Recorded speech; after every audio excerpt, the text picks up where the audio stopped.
नमस्ते बच्चों, एक बार फिर से आपका स्वागत है हमारे इस YouTube चैनल AMS संपूर्ण ज्ञान पे। और आज फिर से हम आप लोगों के बीच लेके आए हैं बिहार बोर्ड कक्षा 8 का ये हमारी दुनिया बुक का इकाई 3 का क है। इससे पहले हम लोगों ने इकाई 3 का उद्योग पे आधारित जो भूगोल की जानकारी है उसको हम लोगों ने प्राप्त किया है। अगर आपने उसको नहीं देखा है तो आपसे हमारा रिक्वेस्ट है कि आप हमारे प्लेलिस्ट में चले जाएं और वहां से जाके इससे पहले के क्लासेस को आप देख लें। आज का जो ये क्लास है ये लौह इस्पात उद्योग पे आधारित है। हमारे देश में इस्पात के लोहे के कहाँ कहाँ पे कारखाने हैं और किस किस तरह से उन कारखानों में कहाँ कहाँ से कच्चा माल आता है और फिर वहाँ से किस तरह से दूसरे जगहों को वो भेजा जाता है, इन सब चीज़ों के बारे में हम लोग जानेंगे। और लोहे से बनने वाले अनेक तरह के जो वस्तुएं हैं उनके बारे में भी जानकारी प्राप्त करेंगे। आप अगर इस चैनल पे पहली बार आए हैं तो आपसे हमारा रिक्वेस्ट है कि आप इस चैनल को सब्सक्राइब कर लें और सब्सक्राइब के बगल में जो बेल का आइकन है उसको भी प्रेस कर दें। अब देखिए क्या है, घर में कई बच्चे बैठकर खेल रहे थे। कोई थाली पर चम्मच मारकर आवाज़ कर रहा था तो कोई कटोरी को ज़मीन पर पटक पटक कर आवाज़ उत्पन्न कर रहा था। कोई रेल, कोई बस तो कोई साइकिल वाले खिलौने से खेल रहा था तो कोई स्टोव पर बर्तन रखकर खाना बनाने का खेल खेल रहा था। इसमें बच्चे काफ़ी शोर भी मचा रहे थे। ये बच्चों के द्वारा हमारे आपके घरों में भी, या आप भी 8 क्लास में हैं तो बच्चे हैं, इससे पहले आप छोटे बच्चे थे तो आपके द्वारा भी इस तरह के खेल को खेला जाता होगा।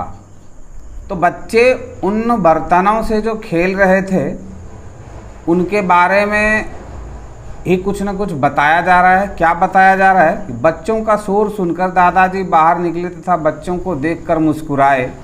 उन्होंने बच्चों को अपने अपने खेल का सामान लेकर अपने पास बुलाया और कहा, रोहित आपके हाथ में क्या है। बच्चे जो उन बर्तनों को पटक पटक के खेल रहे थे उसको देख के दादाजी ने बच्चों को बुलाया और पूछा कि आप ये जो खेल रहे हैं ये बर्तन क्या हैं। रोहित बोला, दादाजी मेरे हाथ में कांटी है। मोनी बोली, मेरे पास तो साइकिल है। दादाजी पूछा, क्या तुम बता सकते हो कि ये सभी वस्तुएं किन चीज़ों से बनी है। रोहित बोला, दादाजी कांटी तो लोहे की है। दादाजी ने पूछा, अच्छा मीना तुम लोहे से बनी कुछ वस्तुओं के नाम बता सकती हो। मीना, क्यों नहीं दादाजी, थाली, कटोरी, चम्मच, बस। दादाजी बोले, क्या तुम्हें मालूम है कि ये चीज़ें हम तक कैसे पहुंचती है। रोहित बोला, नहीं दादाजी, क्या आप हमें बता सकते हैं। तो ये जो सभी बच्चे उन बर्तनों से खेल रहे थे उनमें से बहुत सारे बर्तन थे जो कि लोहे से बने हुए थे, या फिर कुछ ऐसे वस्तु हैं जो लोहे से बने होते हैं। तो ये लोहे हमारे घरों तक कैसे आते हैं, ये दादाजी ने बच्चों से पूछा। तो बच्चों ने जवाब दिया नहीं। तो अब दादाजी उनको बता रहे हैं, क्या बता रहे हैं देखिए। दादाजी ने सभी बच्चों को अपने पास बैठाया और कहा, देखो बच्चों, अधिकांश वस्तुएं जिनका उपयोग हम दैनिक उपयोग में करते हैं वे सभी लोहा या इस्पात से बनती है, जैसे रेलगाड़ी, बस, पुल, साइकिल इत्यादि। इसके अलावा खनन में प्रयोग होने वाली मशीनें, कृषि उपकरण, बड़े बड़े पोत, रेल मार्ग, औद्योगिक व विद्युत इकाइयाँ इत्यादि सभी का निर्माण लौह इस्पात से किया जाता है। लौह इस्पात से जो कुछ भी बनाया जाता है उसमें से क्या होता है, रेलगाड़ी बनाते हैं, या फिर आपका साइकिल है तो साइकिल का जो फ्रेम है, उसका जो रिम है, उसका जो चैन है, उसका जो हैंडल है, वो क्या चीज़ का है आपके साइकिल का, वो सबका सब लोहे का है। या फिर रेलगाड़ी है उसमें लोहे लगे हुए हैं, पटरी लोहे का है, फिर उसमें जो चक्के हैं वो लोहे का है। बस है उसमें बहुत सारे लोहे का इस्तेमाल है, इंजन जो है वो भी लोहे से बना है, लोहे का पुल बनाया जाता था। इस तरह से और भी कृषि के उपकरण जो हैं वो ट्रैक्टर हैं, ट्रक हैं, या फिर हार्वेस्टर है, वो सभी क्या हैं, या कुदाल, खुरपी, कचिया, जो कुछ भी बनते हैं, या बड़े बड़े पोत जो समुद्र में चलने वाले जहाज होते हैं वो क्या चीज़ से बने होते हैं, लोहे के बने होते हैं। विद्युत उपकरण जो हैं बहुत सारे वो लोहे के बने होते हैं। लौह इस्पात का उत्पादन किया जाता है, इन्हें लौह इस्पात उद्योग कहा जाता है। जिन कारखानों में लौह इस्पात का उद्योग किया जाता है उसको लौह इस्पात उद्योग केंद्र कहा जाता है। अंशु ने पूछा, दादाजी अपने देश में लौह इस्पात केंद्र कहाँ कहाँ है, यानी लोहे का जो उत्पादन करने की कारखाना है वो कहाँ कहाँ है। दादाजी बोले, भारत में प्रमुख लौह इस्पात केंद्र झारखंड, उड़ीसा, छत्तीसगढ़, पश्चिम बंगाल, कर्नाटक और तमिलनाडु में है। कहाँ कहाँ है? झारखंड में है, उड़ीसा में है, छत्तीसगढ़ में है, पश्चिम बंगाल, कर्नाटक और तमिलनाडु में क्या है? लौह इस्पात उद्योग का केंद्र है। अब ये जो आप भारत का मानचित्र देख रहे हैं इसमें लौह इस्पात केंद्र है, तो जहाँ जहाँ पे लोहे का उत्पादन हो रहा है वो जगह जो है इसमें दर्शाया हुआ है। आप इसको बारीकी से देखेंगे, समझेंगे और फिर नक्शे को बनाएंगे और फिर उसमें इन जगहों को लिखेंगे। तो एक बार, दो बार, चार बार आप ऐसा करेंगे तो धीरे धीरे आपको ये जगह याद हो जाएगा कि ये किस जगह पे है। अब देखिए, भारत के प्रमुख लौह इस्पात केंद्र एवं संबंधित राज्य। लौह इस्पात केंद्र जो है क्या है? बोकारो है। कहाँ है? वो झारखंड में है। जमशेदपुर झारखंड में है। राउरकेला उड़ीसा में है। भिलाई छत्तीसगढ़ में है। दुर्गापुर पश्चिम बंगाल में है। बरनपुर पश्चिम बंगाल में है। विजयनगर कर्नाटक में है। सेलम तमिलनाडु में है और भद्रावती ये कर्नाटक में है। तो झारखंड में 2 और पश्चिम बंगाल में 2, उसके बाद उड़ीसा, छत्तीसगढ़, कर्नाटक, तमिलनाडु और कर्नाटक में भी 2 हैं और तमिलनाडु में 1 हैं।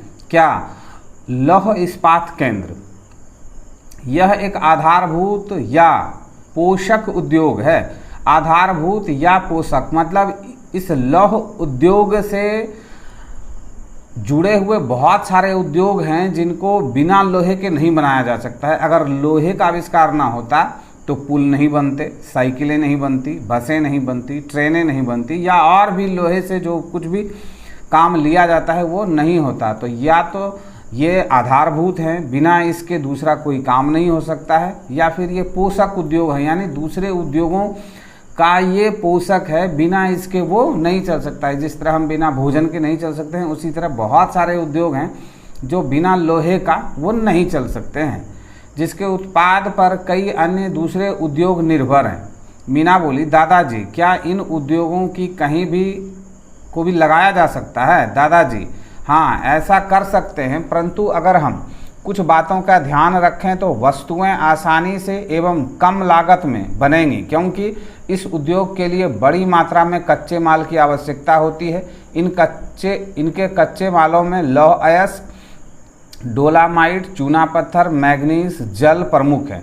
क्या है? ये जो लौह इस्पात उद्योग केंद्र है इसको हम जहाँ मन हो वहाँ लगा तो सकते हैं, लोहे बनाने की फैक्ट्रियाँ हम खोल सकते हैं, लेकिन जहाँ से हमको लौह अयस्क मिलता है, डोलोमाइट मिलता है, चूना पत्थर मिलता है और फिर मैग्नीज मिलता है और इसमें पानी की प्रमुखता है, तो जल भी चाहिए। तो ये सभी चीज़ें जहाँ पे हमको आसानी से मिल जाए, अगर वहाँ पे हम इसके कल कारखाने लगाएंगे तो हमको कच्चे माल की ढुलाई का लागत कम आएगा, तो हम कम मूल्य पर उस वस्तु को तैयार कर पाएंगे। उस कच्चे माल से फिर से हम लौह अयस्क को, लौह उत्पाद को प्राप्त कर पाएंगे। ये कच्चा माल भारी और बड़ी मात्रा में होते हैं, जिससे परिवहन में अधिक लागत आती है। इसलिए लौह इस्पात उद्योग की स्थापना कच्चे माल के क्षेत्र के निकट होती है। ये सभी चीज़ें लौह अयस्क, डोलोमाइट, चूना पत्थर, मैग्नीज, ये सुगमता से जिस जगह मिलती हैं उसी जगह लौह इस्पात उद्योग को लगाया जाता है, और पानी की उपलब्धता भी हो ताकि वहाँ पे उसको अधिक लागत न आए। भारत में छोटा नागपुर पठार के सटे क्षेत्र, छत्तीसगढ़, उड़ीसा, पश्चिम बंगाल उच्च कोटि के लौह अयस्क तथा अच्छी गुणवत्ता वाले कोकाकारी कोयला एवं अन्य संसाधनों से परिपूर्ण है। क्या है? एक तो लौह अयस्क अच्छी मात्रा में है और अच्छी गुणवत्ता वाले कोयले हैं। तो कोयले से हम हीट को तैयार करते हैं, यानी गर्मी को तैयार करते हैं और उन लौह अयस्कों को पिघलाने में काम करते हैं। तो इसलिए ये जो क्षेत्र है यहाँ पे लौह अयस्क भी मिल जाते हैं और कोयले भी अच्छी गुणवत्ता वाले मिल जाते हैं। जिसके कारण इन प्रदेशों में लौह इस्पात उद्योग स्थापित किए गए हैं। इसी प्रकार कर्नाटक के भद्रावती और विजयनगर, आंध्र प्रदेश में विशाखापट्टनम, तमिलनाडु में सेलम स्थानीय संसाधनों का उपयोग कर रहे हैं। तो ये जितने भी नाम आपने देखे, इनके जो जगह हैं यहाँ पे आसानी से इनको कच्चा माल मिल जाता है, इसलिए यहाँ पे ये फैक्ट्रियाँ लगाई गई हैं।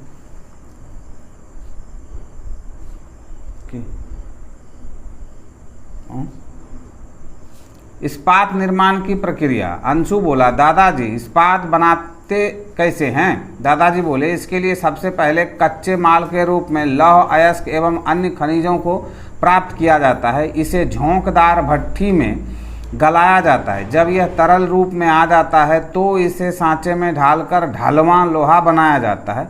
ढलवां लोहे को पुनः गलाकर ऑक्सीकरण द्वारा अशुद्धता हटाकर मैग्नीज, निकेल, क्रोमियम, चूना पत्थर मिलाकर शुद्ध किया जाता है तथा मिश्र धातु बनाया जाता है।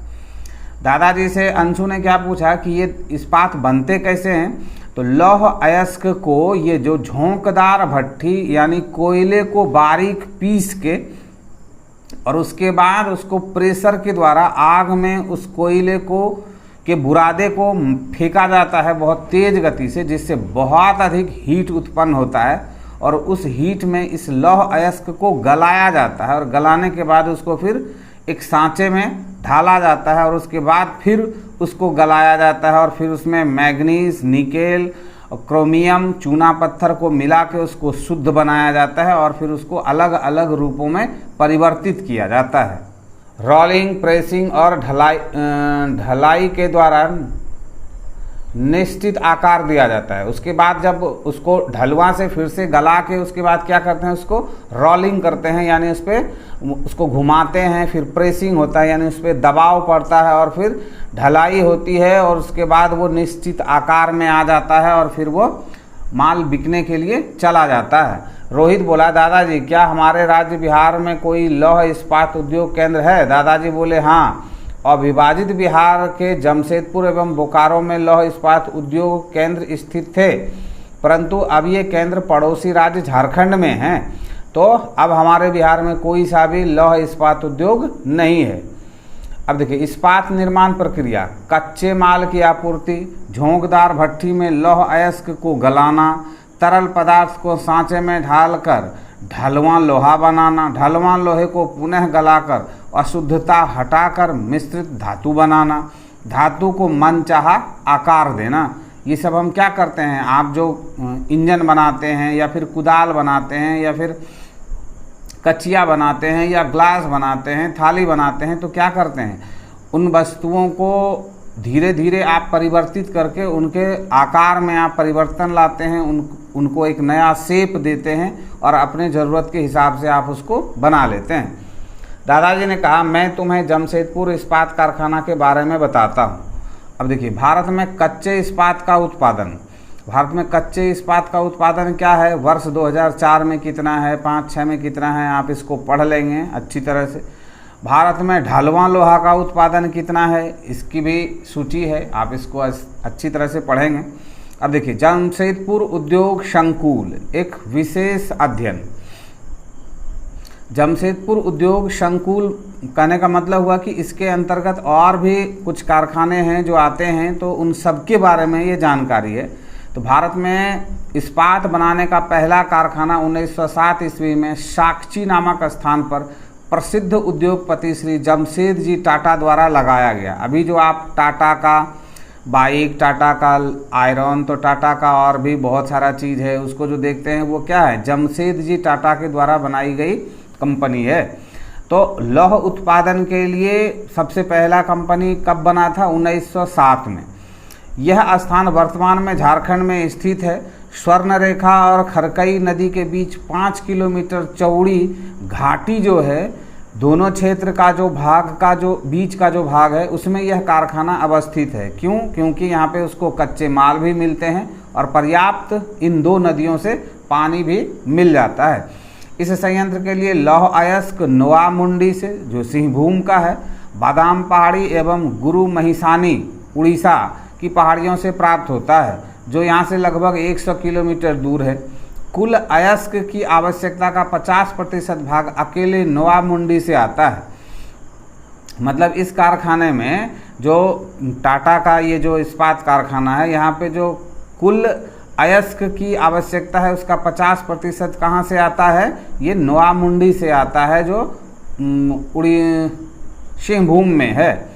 कोयला झरिया की खानों से मिलता है। चूना पत्थर 320 किलोमीटर की दूरी से, विशेषकर वीरमित्रपुर, हाथीबाड़ी, बरसा और कटनी से आता है।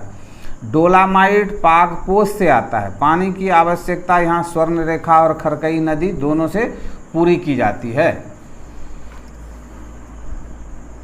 मीना बोली, दादाजी यहाँ कौन कौन सी चीज़ें बनती है? दादाजी बोले, टिस्को के संयंत्र से सलाखें, गार्डर, पहिए और पटरियाँ, चादरें, स्लीपर एवं फिश प्लेट बनाए जाते हैं। इस संयंत्र के आसपास अन्य सहायक कारखाने भी खुल गए हैं, जैसे टीन प्लेट, कास्ट लोहे की पटरियाँ, जमशेदपुर इंजीनियरिंग और मशीन कंपनी, टाटा नगर फाउंड्री, कृषि के औजार बनाने वाली कंपनी, एग्रीको एवं टेल्को इत्यादि।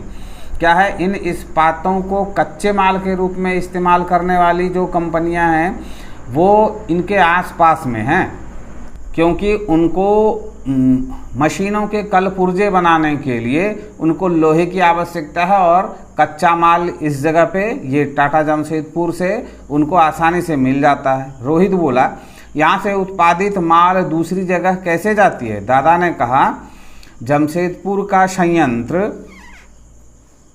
दक्षिण पूर्वी रेल मार्ग द्वारा कोलकाता एवं शेष भारत से जुड़ा हुआ है तथा सड़क मार्ग से भी अच्छी प्रकार से जुड़ा है। कोलकाता पत्तन द्वारा निर्मित सामान को विदेशों में भी भेजा जाता है। अब देखिए, टाटा लोहा इस्पात का, टिस्को का, ये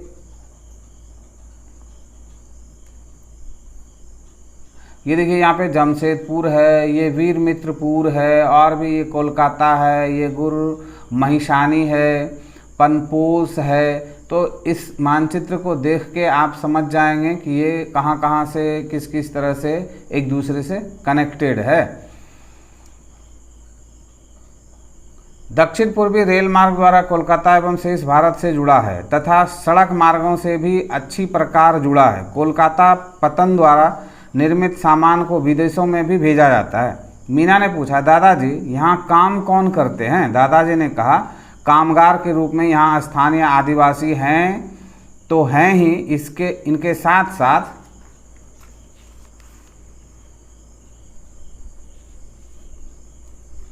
बिहार, पश्चिम बंगाल, उड़ीसा तथा मध्य प्रदेश के लोग भी कार्य करते हैं।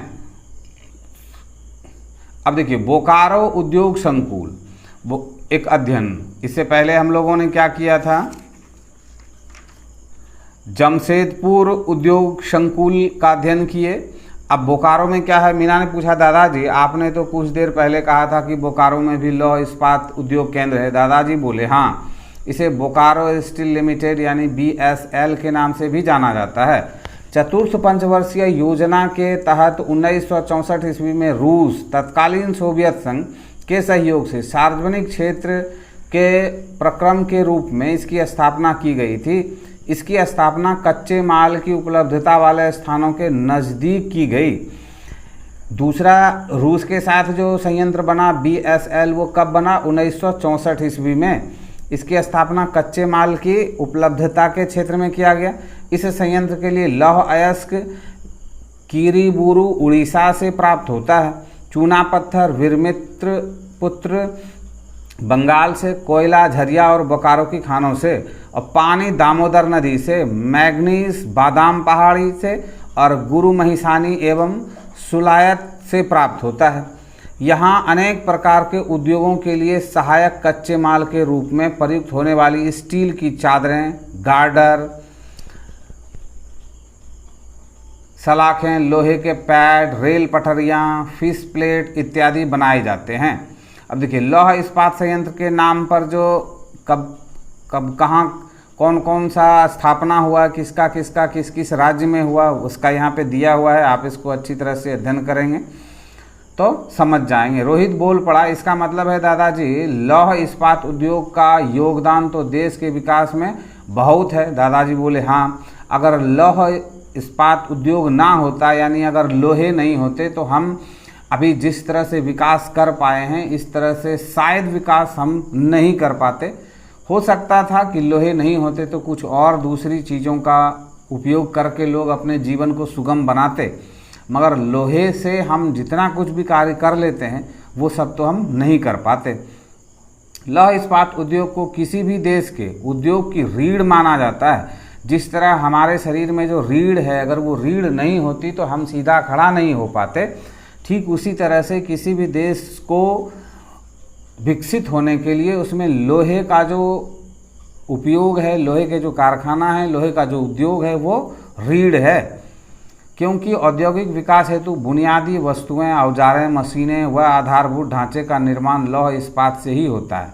आप अगर सब्जी काटते हैं तो लोहे का इस्तेमाल, खाना बनाते हैं तो लोहे का इस्तेमाल, गाड़ी चलाते हैं तो लोहे का इस्तेमाल, कोई सा भी काम करते हैं उसमें लोहे का इस्तेमाल, तो बिना लोहे का जीवन अधूरा सा लगता है। यदि हम विश्व परिप्रेक्ष्य में देखें तो ज्ञात होगा कि जिन देशों में लौह इस्पात की खपत अधिक है वे देश ही विकसित हैं। उदाहरण के लिए जापान, संयुक्त राज्य अमेरिका, फ्रांस इत्यादि। अब देखिए, वित्तीय वर्ष 9-10 के दौरान भारत में लौह इस्पात का उत्पादन कितना था, कुल उत्पादन ये आप देख लेंगे। भारतीय परिप्रेक्ष्य में देखें तो स्वतंत्रता प्राप्ति के बाद राष्ट्रीय निर्माताओं ने इस उद्योग की आवश्यकता को समझते हुए सर्वप्रथम इस उद्योग को स्थापित किया। आज यह उद्योग देश की अधिकांश आवश्यकताओं की पूर्ति के साथ इस्पात को निर्यात भी कर रहा है। भारत केवल उच्च कोटि के कुछ लोहे इस्पात का आयात करता है। भारत विश्व में स्पंज लोहे का सबसे बड़ा उत्पादक है। अब तो भारत विदेशों में अनुपयोगी लौह इस्पात स्क्रैप प्राप्त कर इससे नए इस्पात तैयार कर धन व संसाधनों की बचत कर रहा है। बच्चों को यह जानकारी बहुत अच्छी लगी। सबने दादाजी को इतनी अच्छी बात बताने के लिए धन्यवाद दिया और फिर खेलने में लग गए। तो इस तरह से आज ये लौह इस्पात उद्योग का जो ये अध्याय था ये यहाँ पे समाप्त होता है। मुझे उम्मीद है कि आप इस अध्याय को अच्छी तरह से समझ पाए होंगे। अब इसके क्वेश्चन आंसर को आप खुद से बनाएंगे और अगर आपको बनाने में प्रॉब्लम होता है तो आप हमें कमेंट्स करके ज़रूर बताएं, तो हम आपके लिए क्वेश्चन आंसर भी लेके आएंगे। तो मिलते हैं हम फिर इसके अगले क्लास में।